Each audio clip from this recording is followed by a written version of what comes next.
1 minute Hennessy was sitting there looking at his brother, everything fine, and the next there was a piercing noise and his head felt like it was going to burst. His brother began to shake all over, his head tilted to one side, his neck tearing up open just where it did when Shane had been killed. He shook more, and in a burst his body exploded, splattering everything with blood. Hennessy began to scream and suddenly couldn't breathe. A moment later the ship around him was spinning, and then darkness. When he came to, Shane was back, looking just as he had before. He dissolved into a burst of blood, the same strange fixed expression on his face. He'd moved through, though, and was now sitting next to Dantic, facing the other way, looking back at Hennessy, or not next to Dantic. Exactly, he seemed to be sitting so it seemed partly on Dantic. But as Hennessy pulled himself up, he saw Shane was partly in Dantic. Their hips fused together, his legs somehow jutting through the back of the command chair. "You're all right?" asked Hennessy. "Yes," said Dantic, "except for my head." "And you?" "He shouldn't be doing this," said Shane, his mouth moving soundlessly in the air, like a fish out of water. "It's dangerous. Looking's bad enough, but touching is too much. Neither of you should be doing this. Jim, I thought you were better than that." "Doing what?" asked Hennessy. "I'm taking a core sample, of course," said Dantic. "What did you expect me to do?" Expect me to be doing? "This is not something to be examined," said Shane. "This is not something to be understood. It needs to be left alone and untouched, where it's been lying undisturbed for millions of years. Do you think they would have buried it this deep if it was meant to be found?" "What does it do?" Hennessy asked. Dantic still wasn't looking at him. "It's a molecular cutter with a titanium cylinder behind it," he said. "The circular cutter makes a round hole and pushes slowly in. Once the cylinder is far enough in, the cutters rotate to shear off the end of the sample." "I thought you knew all that." "Don't worry, not much longer. We're almost done." "You don't want to know what it does," said Shane. "You shouldn't try to destroy it. You shouldn't listen to it.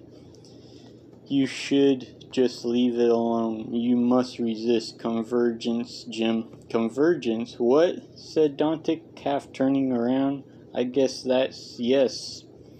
The molecular beams converge, in a manner of speaking. But why are you so interested?" "Not to mention the convergence," said Shane. "The last thing you want to do is get that started." He stretched uncomfortably in his chair. "Be careful how you move," said Hennessy to Dantic. "You don't want to tear Shane apart." Chapter 19. "Oh shit," thought Dantic. He turned fully around to face Hennessy's, who immediately started screaming. "Shane!" Hennessy screamed. "Shane! The blood! The blood! He's all over everything. He's all over you," making gagging sounds. He started rubbing his hands up and down Dantic's chest, a terrible expression on his face. "We have to get him off," he said, and cast Dantic a desperate look. "Can't you see it?" he asked. "Can't you see the blood?" Dantic slapped him hard enough to knock him down. "Just calm down," said Dantic. He was shaking. "Just relax." "Easy for you to say," Hennessy was muttering. "It isn't your brother who just burst." "Hennessy," said Dantic, It wasn't your brother either. It's just you and me here." But Hennessy was shaking his head. "I saw him." He was saying, "I saw him." His voice was more and more historical. "He was here, I swear, right here, right there, where you were sitting there." "But that's me," said Dantic, starting to get really frantic. "How could he be sitting here, if I was here the whole time?" "He was," said Hennessy. "He was halfway inside you. You tore him and then he burst." "Oh shit," thought Dantic again. "Try to get a hold of yourself, Hennessy," he said, keeping his voice level. "You're imagining things." "We have to stop," said Hennessy. Shane told me we have to leave it alone. We have to bury it and get the hell out of here. "Stop the core sampler." He was screaming now. "Put it back." "It's okay," said Dantic. "I'll stop it," he said. "I'm stopping it now," he claimed. He reached out for the controls and then he hesitated. It was nearly through. The sample nearly extracted. Just a few seconds more and they'd have it, and then they could get the hell out of there. "Stop it," raved Hennessy. "Stop it." "I'm stopping it," lied Dantic. "Don't shout, you're confusing me. It's almost done, I swear." And it was done, for at that moment the molecular cutters finished and the core sampler began to withdraw with the sample in the extraction cylinder. "There, you see," said Dantic. "Everything's okay." He turned around, smiling just in time to have his jaw broken by a metal bar. He raised his arm, felt the pain as the bar struck him there as well. He half slid, half fell out of the command chair. He saw the bar hit and crumple the armrest just above his head. It was a strut from the oxygen regulator. He wondered how Hennessy had disassembled it so quickly. He kicked out, watched Hennessy lurch to one side and stumble against the bulkhead. Dantic started to scramble up, but his arm wouldn't support him. Blood was pouring out of his mouth and down his chest. He managed to heave himself to his feet, but Hennessy had already recovered and was coming at him, bringing the bar down. He raised the broken arm and Hennessy struck it again. The pain this time was so intense that his vision faded to a dark blur.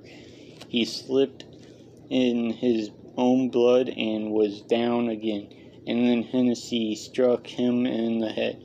As he lay there, the life leaking out of him, he began to feel people crowding around him. It was impossible. Even though he was dying, he knew it was possible. It was only he and Hennessy there, and even if it were possible, there were too many people to fit. But even though he was sure it couldn't be happening, it was unbearable that it was, particularly when he recognized the faces.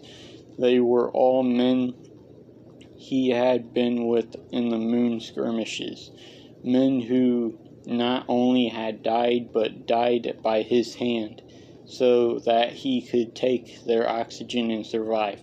One by one, they came forward while Hennessy continued to batter him with the iron bar, kneeling beside him and then leaning over him to suck the breath out of his mouth. When the last one finally came, he died.